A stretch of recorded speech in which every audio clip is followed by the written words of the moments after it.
Halo sobat gabut yang budiman, Mimin balik lagi, buat temenin kalian.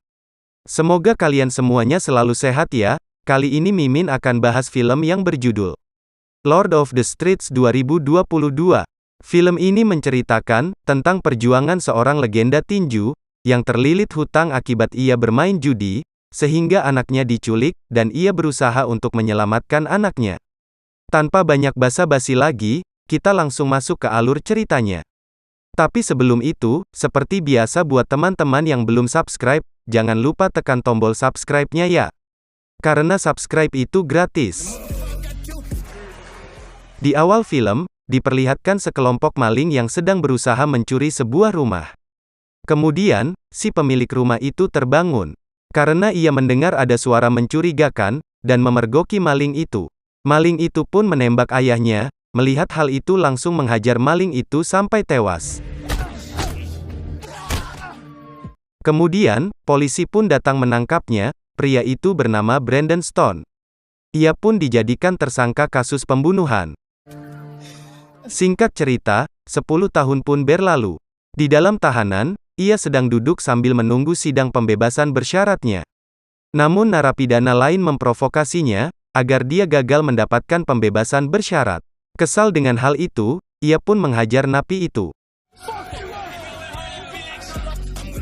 Sementara itu, seorang pria turun dari mobil dan memasuki tempat latihan tinju. Pria itu bernama Jason, ia merupakan seorang legenda juara tinju. Namun ia pensiun dan sekarang menjadi pelatih tinju.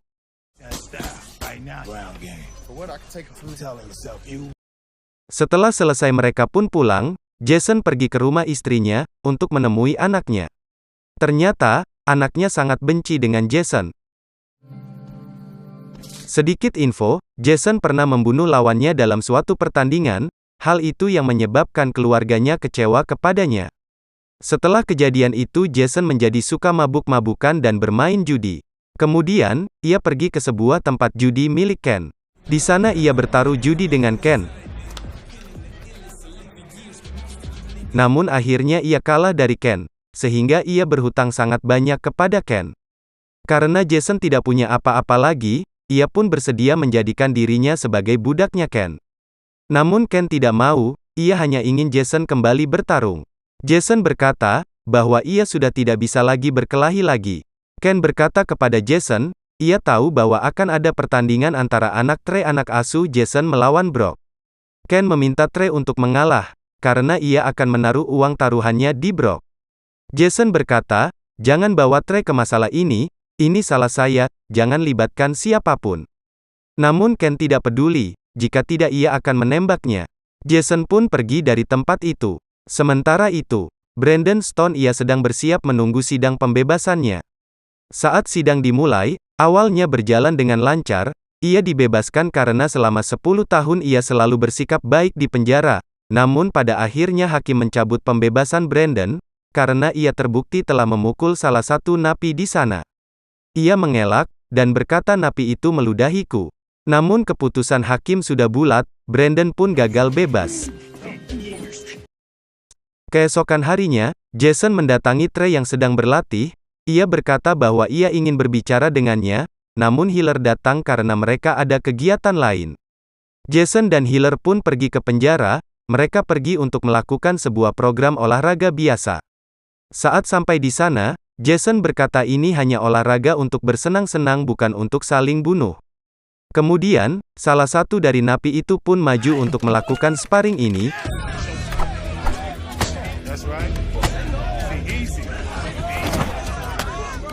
Karena terbawa emosi Healer pun menghajar napi itu. Napi itu pun mengambil sebuah besi yang ada di kakinya, untuk melukai Healer.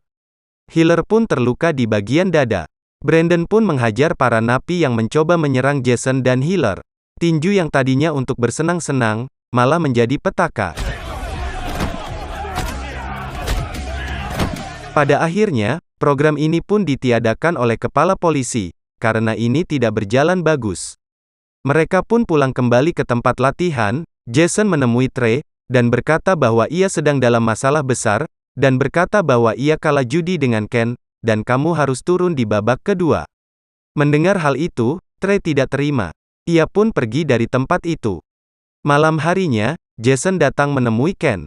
Ia meminta Ken untuk memberikan hal yang lain saja, jangan libatkan Trey. Kemudian, ia pun disekap oleh anak buah Ken.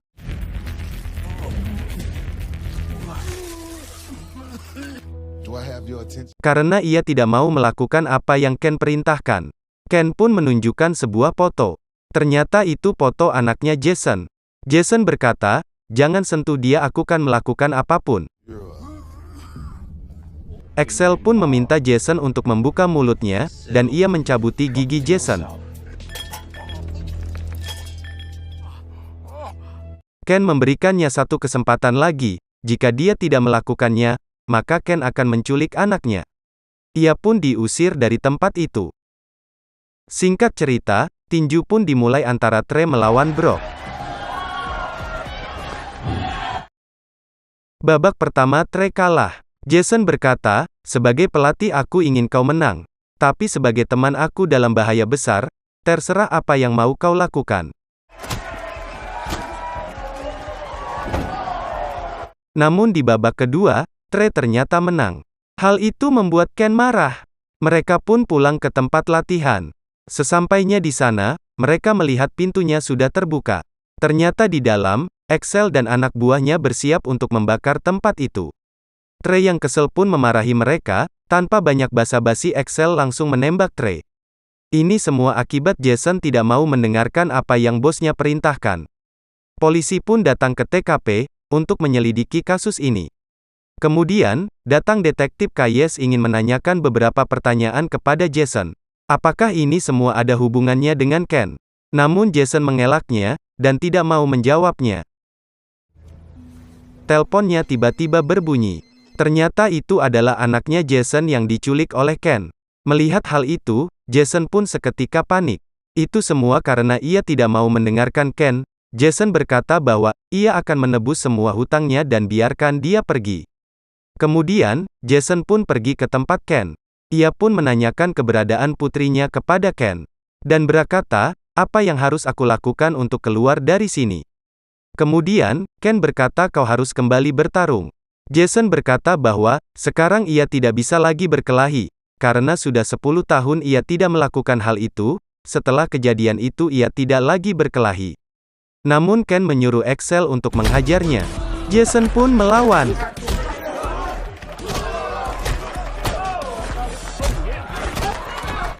Ken melihat bahwa Jason masih ada kesempatan untuk kembali, dan semuanya diampuni. Namun Jason dengan pendiriannya, ia berkata bahwa ia tidak bisa lagi berkelahi lagi. Saat Ken akan menembak Jason, Jason berkata bahwa ia punya petarung yang hebat. Bahkan dia lebih hebat darinya. Ken pun bertanya, siapa dia? Ia seorang narapidana, ia menyelamatkanku saat kejadian waktu itu. Karena bukan Jason yang bermain, maka dia harus bertarung dalam 5 pertarungan berturut-turut. Mendengar hal itu, Jason pun kaget. Itu sama saja dengan bunuh diri, orang gila mana yang mampu mengalahkan 5 pemain berturut-turut. Namun Ken berkata, itulah kesepakatannya, jika tidak ia akan membunuhnya dan anaknya. Kemudian, Jason pun pergi ke rumahnya. Ia bertemu dengan istrinya sangat sedih karena kehilangan anak kesayangnya, ia sangat benci kepada Jason. Namun Jason berkata bahwa, ia berjanji akan membawanya pulang. Keesokan harinya, Jason pergi ke penjara untuk bertemu dengan Brandon. Ia berkata aku bisa mengeluarkan Moon, asal kau mau bertarung, dan harus mengalahkan 5 petarung secara berturut-turut. Mendengar hal itu, Brandon kaget. Karena itu sama saja dengan bunuh diri. Namun Jason terus meyakinkan Brandon, karena ini satu-satunya cara agar ia bisa keluar dari sini. Awalnya Brandon menolaknya. Namun pada akhirnya, Jason pun dapat meyakinkannya dan siap menjadi pelatihnya. Brandon pun akhirnya menyetujuinya. Keesokan harinya, Brandon yang dibawa oleh anak buah Ken, untuk menemui Jason.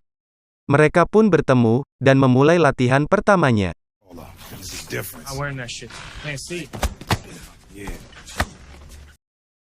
Awalnya Brandon selalu terkena pukulan oleh Healer, karena tidak ada perlawanan. Healer meminta Brandon untuk memukul. Saat ia memukul, ternyata pukulannya itu sangat kuat dan membuat Healer pingsan. Karena kesal, ia pun langsung keluar dari tempat itu.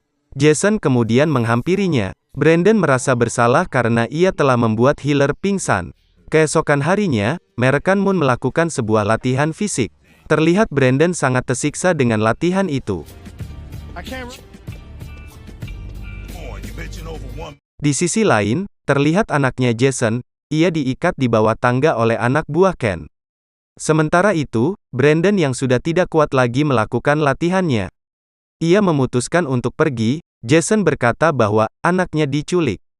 Dan satu-satunya cara yaitu kau bertarung dan menang. Ia pun menghajar Healer, namun Healer dapat mengalahkan dengan mudah. Sehingga ia pun mau kembali untuk berlatih.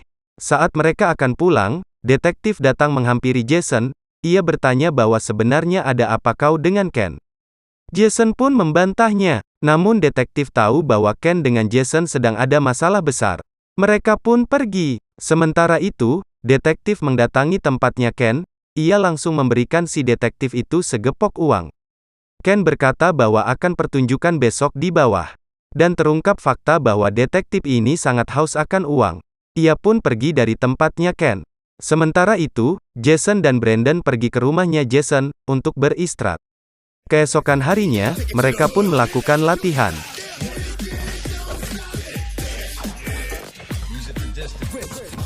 Hari demi hari, Brandon pun semakin hebat. Namun suatu ketika, tiba-tiba Excel datang dan berkata bahwa ini adalah hari pertunjukannya. Mereka semua kaget, karena harusnya mereka memberitahu Jason sebelumnya. Healer yang kesal memarahi Excel, namun Excel langsung menembaknya. Dan Excel meminta mereka untuk mengikutinya. Kemudian, mereka pun pergi ke suatu tempat. Ternyata pertandingan itu sangat tertutup, hanya orang-orang tertentu saja yang datang. Mereka pun dibawa ke tempat lain, untuk mengganti bajunya dan bersiap untuk berkelahi. Ken berkata bahwa ini adalah pertarungan bebas, tak ada peraturan dalam pertandingan ini. Singkat cerita, pertarungan pertama pun dimulai.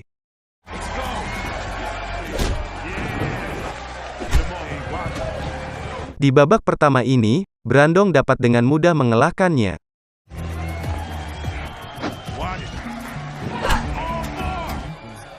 Di ronde ketiga, Brandon pun sangat kelelahan, ia kehabisan tenaganya. Walau terluka parah, akhirnya pertandingan pun dapat dimenangkan oleh Brandon. Memasuki babak keempat, Brandon sangat sudah kelelahan, bahkan ia hampir buta. Namun ia terus berusaha untuk terus bangkit, dan pada akhirnya ia pun dapat memenangkan pertandingan itu. Akhirnya ia pun masuk ke babak terakhir. Babak ini adalah babak penentu. Brandon yang sudah sangat terluka parah, bahkan sepertinya ia tidak mungkin lagi melanjutkan pertandingan itu. Jason meminta waktu kepada Ken, untuk memberinya waktu untuk istirahat. Ken pun memberinya waktu 5 menit untuk beristirahat. Brandon terluka parah, namun ia disudutkan oleh dua pilihan, mati di luar ring atau mati di dalam ring. Akhirnya Brandon melanjutkan pertandingannya, meski sudah terluka parah ia memaksakan dirinya. Dan akhirnya, karena Brandon sudah kelelahan dan terluka parah, ia pun tewas dihajar oleh musuhnya. Melihat hal itu, Jason pun sangat marah dan ia pun akan melanjutkan pertandingan itu, untuk membalaskan dendam, dan menyelamatkan putrinya. Jason pun membuat kesepakatan dengan Ken, jika dia menang lepaskan putriku dan jika aku kalah bunuh aku. Ken pun menyetujuinya. Jason pun bersiap-siap untuk melakukan pertarungan itu. Sementara itu, Excel melaporkan kejadian itu kepada detektif. Detektif bersama pasukannya ia bergegas untuk menyerang tempat Ken. Pertarungan Jason dengan Brock pun dimulai.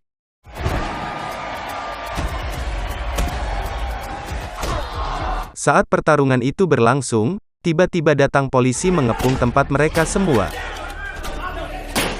Jason pun segera mencari putrinya, namun ternyata putrinya disandera oleh Ken.